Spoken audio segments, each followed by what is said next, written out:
Good morning, students. Let's get continued this figure of speech. In this class, last class we studied that two important figure of speech. Which are those? That is, first one is simile and the second one is metaphor. So simile and metaphor means what? I already told you. Simile. Second one is metaphor. So these two, yesterday we did this. This is the comparison between the two unlike things. What? There is a comparison between two unlike things. Between two unlike things.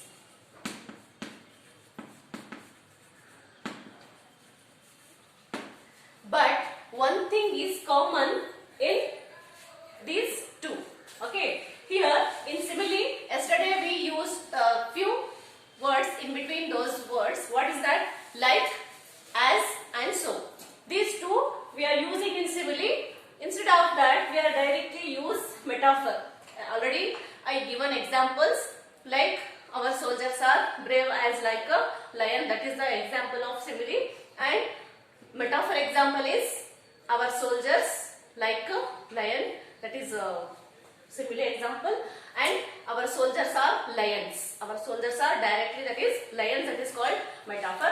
Now we are going to study the personification. Third one is personification. Personification. This is third important figure of speech. What is personification? Here, no, in this word only you can identify person. Personification means it is the qualities of human beings, where the human qualities are given to the object. See, personification is another important figure of speech where human qualities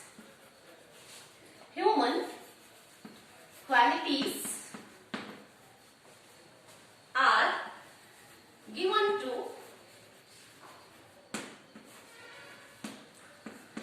to the objects or ideas. So here, see, this is the definition of the personification, where human qualities are given to the object is called as, or ideas is called as the personification. For example, what are all the human qualities or human desires? We can discuss what, like here, see, qualities. Which are the qualities? Like emotions, desires, sensation or speech. So these qualities are,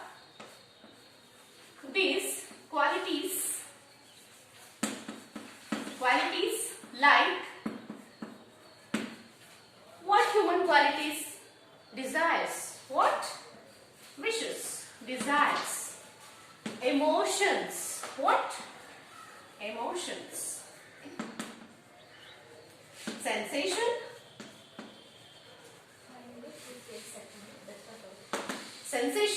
And the next one is speech. What? Speech. So this is called what? Personification. I will give you one example. What is that? Through the example usually you can understand. So let us give an example now. So what is that? Opportunities are knocking at the door.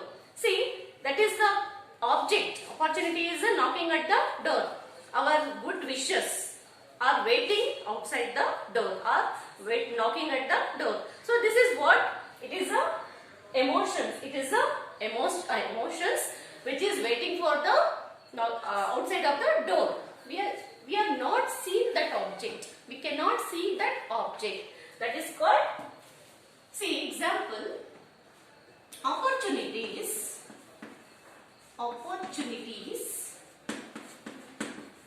are knocking at the door.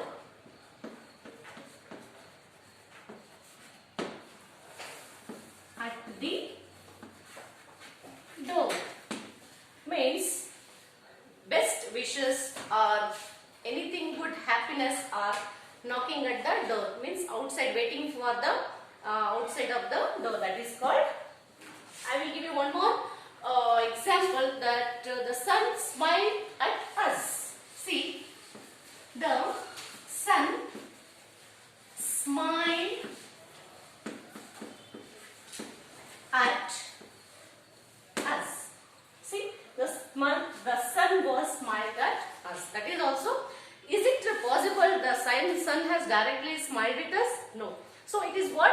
It is a desire, it is an emotion. It is a emotions which creates the figure of speech. I already told you that English is a very beautiful language. When we decorate the sentence, that is called figure of speech. So let's learn the next figure of speech, hyperbole. What is that? Hyperbole. In that word you can identify hyper means over or excess. See, fourth one, hyperbole.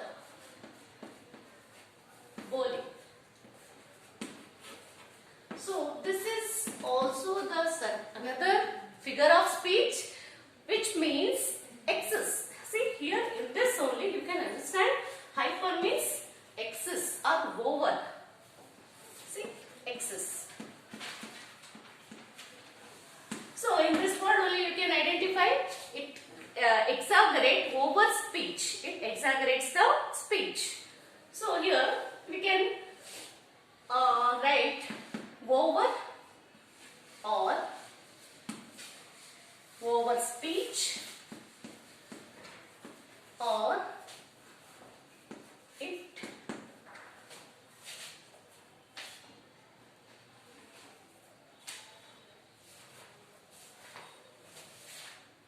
exaggerate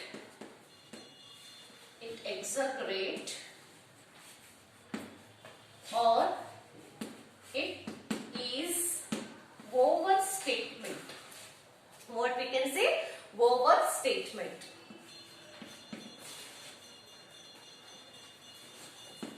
Overstatement. See, a few examples are there.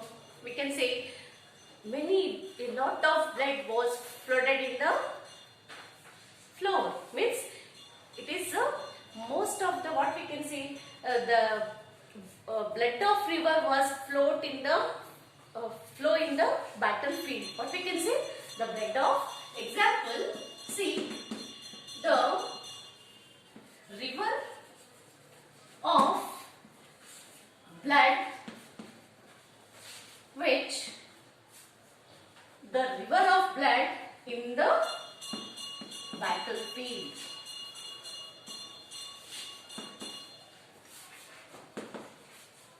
Floated in the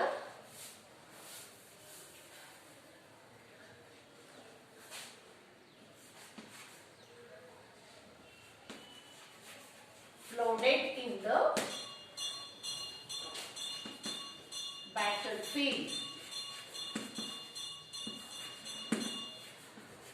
So, do you know this meaning what it is? The river of blood in the battlefield, the river of blood in the flooded in the battlefield means here so much of blood, it is flooded in the battlefield. So that is called the over speech, over statement. Many soldiers had died in that battlefield. So this is what over statement means, excess statement. Understand? So the next one is, her brain is like a piece. See, her brain is a pea. Pea means, you know, that green piece, that is called her brain. Is a comparison. Here piece means it is what? Brain, obviously you know very well, brain size is very different to the P. But here comparison what? Compared to the P. Understand? So that is also our speech. So this is you can understand. The next one is oxymoron. Oxymoron. Fifth one is oxymoron.